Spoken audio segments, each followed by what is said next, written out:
This is eXp Group Insights, hosted by Anthony Serafino, where global produce, innovation, and leadership connect to drive the future of supply and success. Okay, we are back. Welcome to eXp Group Insights podcast. I'm your host, Anthony Serafino, alongside a great guest, a great new team member here at eXp Group, Stefania Accardo, with us as well. And we're really, really excited to have another good piece of content delivered for you all. Thank you so much for listening here on eXp Group Insights.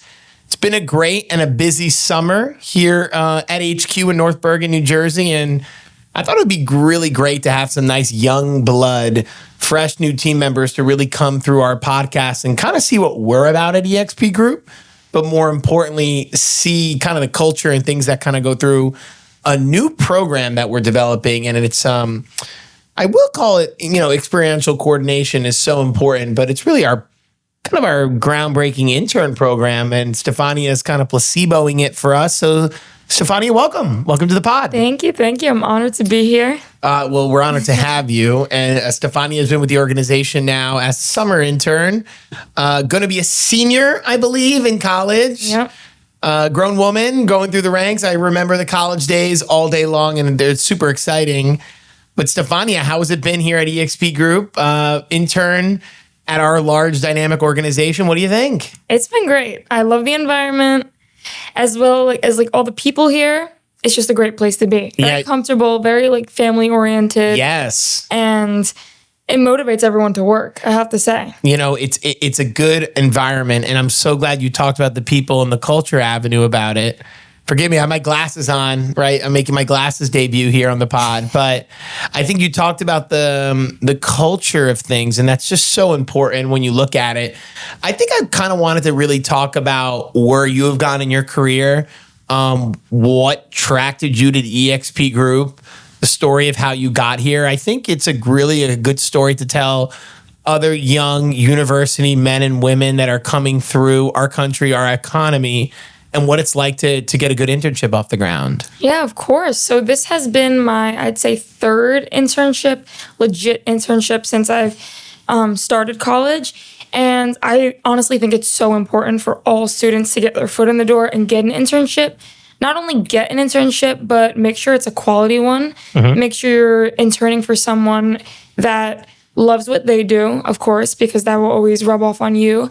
And just a place that you know that you'll benefit from and that you can also make an impact on. Because even though as an intern, we are just learning, there's a lot the intern themselves can do and contribute. And so last summer, I interned for more of a productions company where I was kind of the middleman, not specifically working for one specific brand. And that was very interesting. That was fun. I enjoyed that. And of course, every summer I like to change it up. I like to do something else. And that's, of course, when I came across eXp Group. Exciting. Reached out to Anthony. Yeah, she did. Slid in. Yeah. LinkedIn. I was like, listen, Stefania, it's a really good program, because when you did message me, we were in the works with the director of people, Laura Blumberg, who ironically has been eXp Group Insights pod. But I really wanted to establish an intern program. Yeah. And I think something that we lack at the organization is a pipeline of great team members that are funneling through that can work for your organization. And I always talk about how we want to be ready for the next generation. And I think that's a big piece for me. I went to the retail conference with Headley. Shout out to Headley Ludlow, who is with our organization as well, based in California. And it talked about being the produce company or organization for the next generation. Mm-hmm. And that's something that it really kind of got me going about establishing an intern program. And I really think that because we were talking about retail trends, what is consumers, what are they really looking for? Produce, what are the younger generation consuming produce-wise? How do they engage with content? How are they really being reminiscent towards brands? How are they making that correlation? There's so many different dynamic discussions that it really just got my mind going. And I really wanted this program off the ground, and it really was an important piece for us. an important piece for EXP Group because, Stefania, I think you know better than a lot of people do. I am a millennial, but I think with the younger generation, what is resonating with them, right? Is that social media channels? How are they purchasing, right? I think I saw a statistic that said about 60% of millennials have purchased something directly from social media versus a website. Yeah. And I thought that was so interesting. Are produce in the future going to get purchased from social media channels? I don't know. Maybe, maybe not. But I just know that the engagement with the content is coming from social media. Yeah. So I think it's a really important piece, and it's a really big ordeal for us why we wanted an intern to really come in and help us establish not only the experiential marketing campaigns, but really overall dynamic and reinvigorate the content that we have at the organization. Maybe you can talk a little bit about that. Yeah, of course. I am honestly very happy that the position that I'm in at this internship is for marketing, because as we were just talking about, social media, marketing, brand awareness is so important, especially nowadays. And even though you would be surprised that people gain sales through social media, you'll have people you've never even had a conversation with before, and they would buy your product. So me, myself, I actually have a small jewelry business.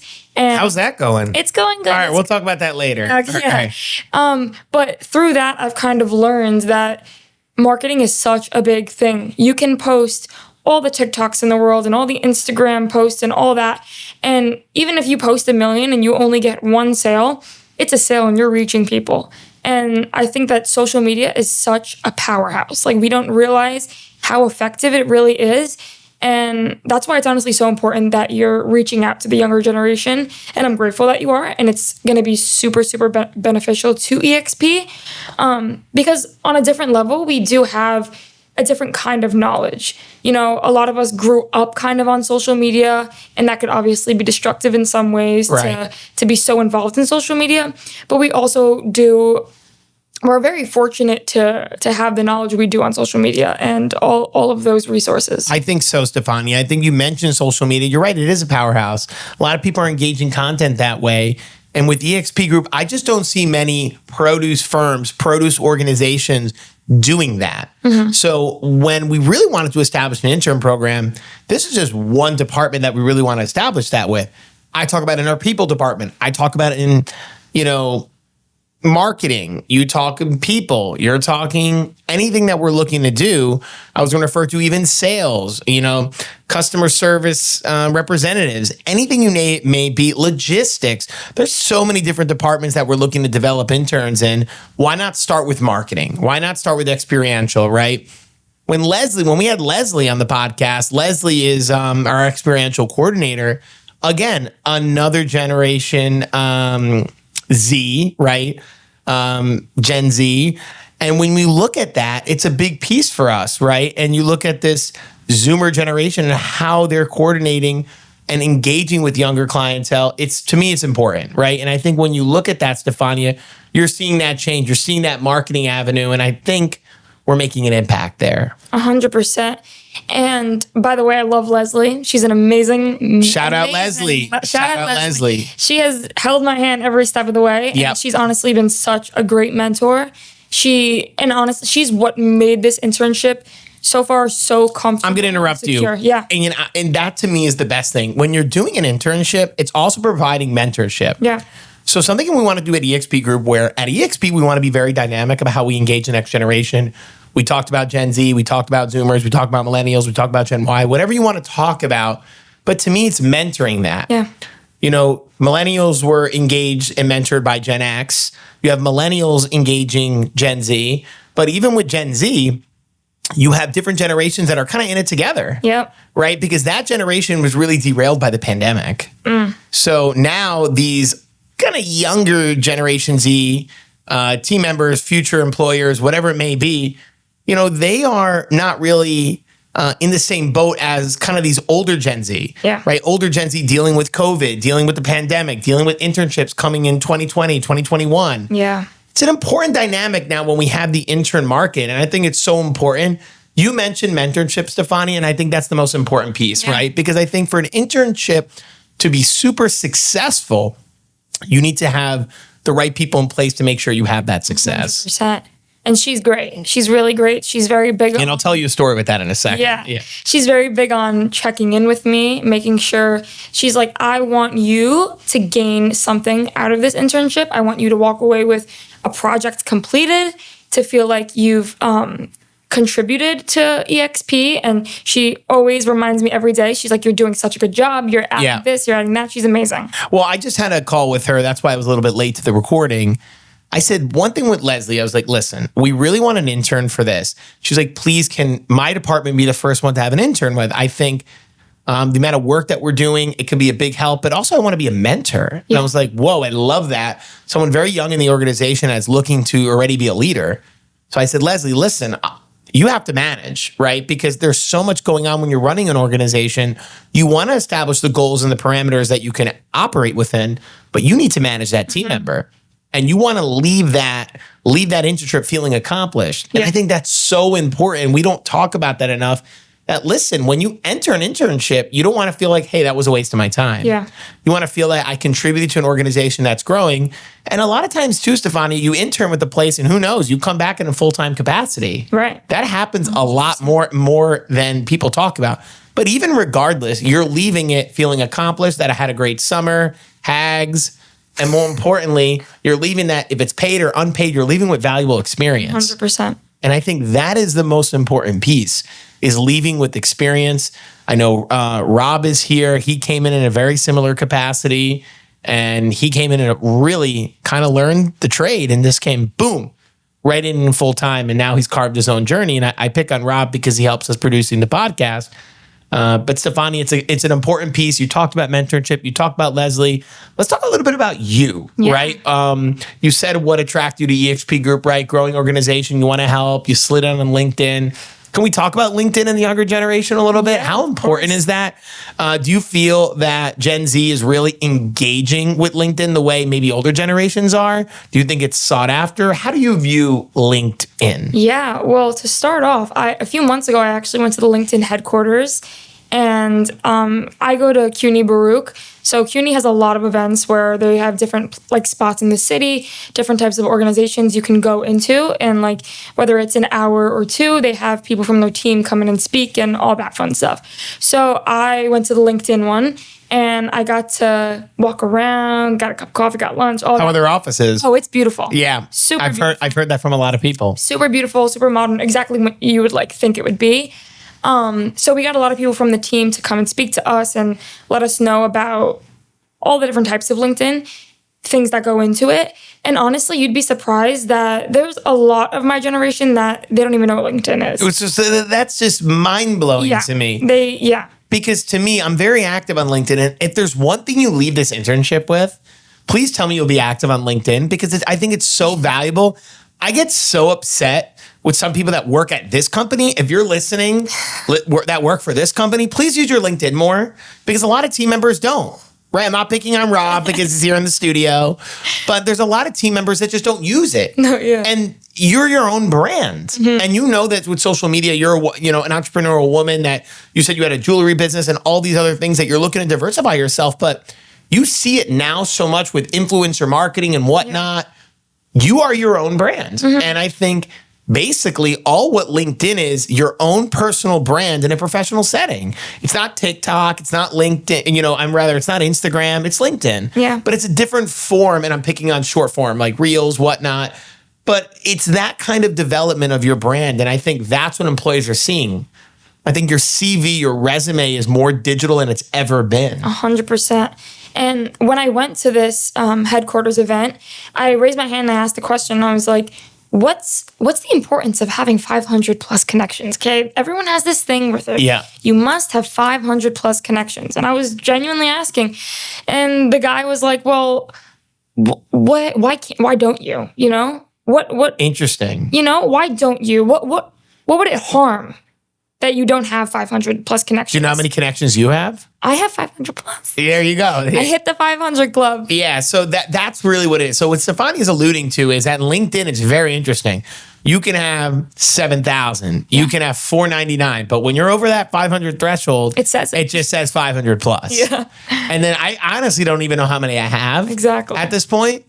Probably a few thousand. I mean, I could check, I guess. But I mean, the most important thing is you went to LinkedIn, you saw the content, you saw everything that they're developing, and it's really let me actually backtrack here.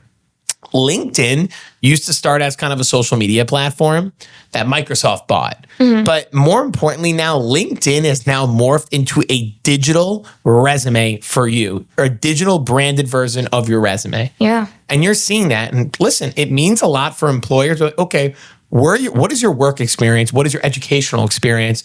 Because once you have a few jobs under your belt, no disrespect, no one really cares about what your GPA was at CUNY Baruch. Yeah. No one really cares. Honestly. Because I think, and I'm picking on CUNY Baruch because that's where you went, right? And at least for me at Michigan State University, go green, we didn't really look at the GPA. Yeah. Right? I think once you have a few jobs under your belt, no one really cares about that. And I think that's the most important piece that kind of gets lost a little bit. But you mention it, it's mainly the mentorial aspect of an internship that kind of gets lost. And there's not really a school of how do you learn to use LinkedIn? Yeah. No one really taught me how to use LinkedIn. Did anyone teach you how to use social media? You just kind of adapted and everyone carved their own way. Like, I'm still not on TikTok. I don't even know how to make a TikTok, but I'm fascinated by it. Right? I'm more of an Instagram Reels person, but I think that's just the 34-year-old in me talking, right? It's pretty much the same thing. That's what everyone tells me. It is. It's like the same thing, but now there's even short form format on LinkedIn a little bit. And I'm seeing that. So we always have some videos that we're producing. Maybe we can talk about producing content for EXP Group. How's that going? It's going great. I love it. Having Leslie, of course, she tells me what we want to put out, and she also lets me come up with my own ideas and campaigns and projects and such. But for today, for example, I shot with Richard, and we are starting a new segment, What's in Season. So today we filmed In Season was the cherries. So he talked about the cherries. And I'm excited to see that. What's in season? Yeah, and the cherries are great, of course. Are they? They're sweet. I love cherries. Are you a cherry woman? Oh, I love cherries. Okay, yeah, my dad loves cherries too. So I wish he was here because I went around to everyone and I asked them they all took one. Took a cherry. So yeah, so with content, there's so much you could do with one video. I filmed with Richard and I walked around with my bowl of cherries, and that was around like 7 minutes, and that's probably going to make 3 different videos that'll go on the content. See, that's an important piece right there. 7 minutes of actual filming is 3 different pieces of content. Exactly. I asked Leslie to send me I was going to say every day, but it's every week now. She sends me the analytics of everything. And I like to see how well we're performing. And I think it's a big piece, right? Because you have larger scale companies, larger scale produce organizations, Stefania, that really have agencies that manage this for them. Yeah. Right. So hopefully we'll get to a spot where we have an agency that we're bringing in. That's really where our goal is, how we can have a social media agency and manage it. We manage it in-house for now, but as you grow and scale, this is kind of where you want to be. Yeah. 100%. And I think it's an important piece. And you mentioned the content. So cherries in season. Now producing the content, how do you feel that you have kind of free whim to do kind of what you want content-wise, or what? How does that work? Well, Leslie, of course, trusts me and she trusts my judgment and all that. But I always, communication is such a big thing. We bounce back and forth. Yeah, I think communication is key to any business, but more importantly in the intern sphere. So I think really when we wanted to develop the program, I'm seeing it coming live in time. And Stefania's been very impressive, right? You've been very impressive. We've been lucky to have you here at the organization. It's been fantastic. So I kind of like to leave this last segment open. It's kind of like a wild card round. Yeah. I don't want to say it's a lightning round, but it's more tell us about you. Sure. So you mentioned a little bit earlier about your jewelry business. Yeah. I kind of want to learn about that and maybe tell us a little bit about yourself. Yeah, of course. So I'll start with myself. Yeah, let's do that. So I'm finishing up college. Yep. Majoring in marketing, minoring in Italian, which is very interesting. Nice. Yeah. How is that going? It's going good. It's going good. My school honestly didn't have a wide variety of different types of minors, but I was like, why not? Italian. I'm Italian. It'll help, right? Have you studied abroad? Did you do that? I haven't. Okay. I was going to. All my siblings did. Yeah. I was going to say, I think I know some of your siblings. They all studied abroad. Did I? Yes, I did study abroad. Did? I studied abroad in the United Kingdom. Oh. I liked it. It was very, very nice. Yeah. So I might do that next spring. I highly recommend it. I know. I really highly recommend it. Study abroad. But the group on your study abroad is pivotal. Mine was, I doubt anyone from my study abroad listens to this, but my group wasn't too good. Okay. But did you meet them there? Or did you like, did you know we them? met, they all went to Michigan State. You met them kind of before, but when you go to a big school, all the study abroad kids are from Michigan State. Okay. And it's a lottery of who you're going to get in that huge school. Yeah, it depends who gets in the programs and whatnot, what they want to do, the major, the minors, all that. So it's really a wild card. Like my wife studied abroad. She did it in Rome, Florence. She loved it. She had a great group. She still keeps in touch with some of the people from her study abroad today. My group, not so much. There's a few good people from it. But there was one gentleman I really loved. His name was Josh. He was probably one of my favorite people. So I doubt he's listening, but shout out to Josh.